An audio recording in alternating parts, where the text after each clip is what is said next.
ফকির কমিটির সভাপতি হয়ে পরে নির্বাচন করবো, এমপি নির্বাচন করবো। মানুষে কব যে আমি ফকিরের থেকে এমপি হয়েছি। হ্যাঁ, আসলে তো আমি ফকির না, কিন্তু টেহা কামাইয়ের জন্য তো আমি ফকির হয়েছি। হ্যাঁ, বুঝতে হবো। আজকে অন্য কারণ ভিক্ষা করবার যাবো, মানুষে যেতাম আমার চিনবার পারে কেউ তো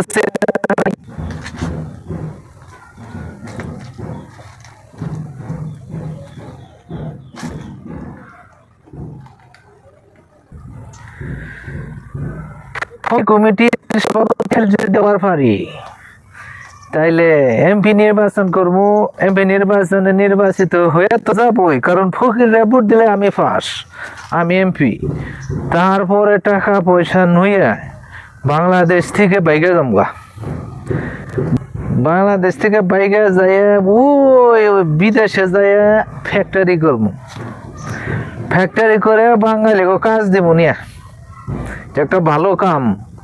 যত ফকির আছে সব ফকির বিদেশ নিয়ে যাবো, আর ভিক্ষা করামো বিদেশ নিয়ে। বিদেশ নিয়ে ভিক্ষা করামো, $1 দিলেই বাংলাদেশের 128 টাকা। ওরে বাবা, সারাদিনে যদি $50 সারাদিনে $50 কামাই করব আমি।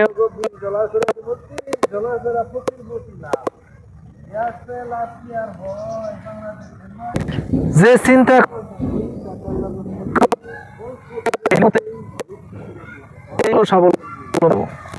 আল্লাহর রহমতে ফকির কমিটি এবং কি ওয়ার্ল্ডের বুকে তুলে ধরবো সে ভিক্ষা কমিটির, ফকির কমিটির সভাপতি, যাতে সারা ওয়ার্ল্ড মিলে একটা ফকির কমিটি বানাইতে পারি।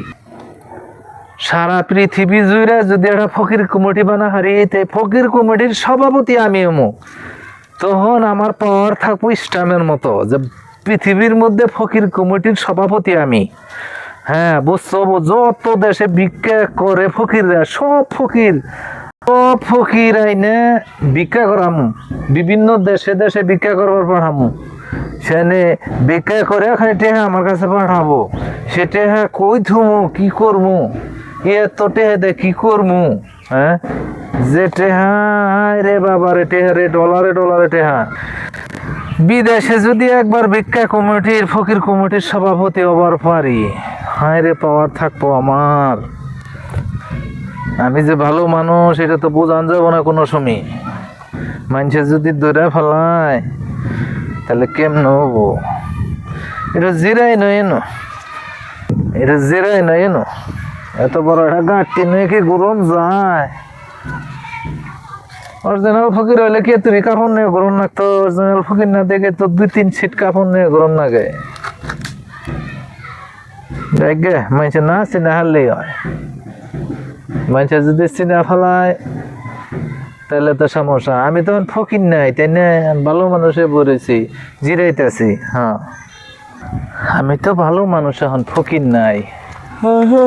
মানুষ দেখলে বাবাজি কিছু ভিক্ষা দিয়ে যায় আমারে, বাবাজি কিছু ভিক্ষা দিয়ে যায়। কি ব্যাপার?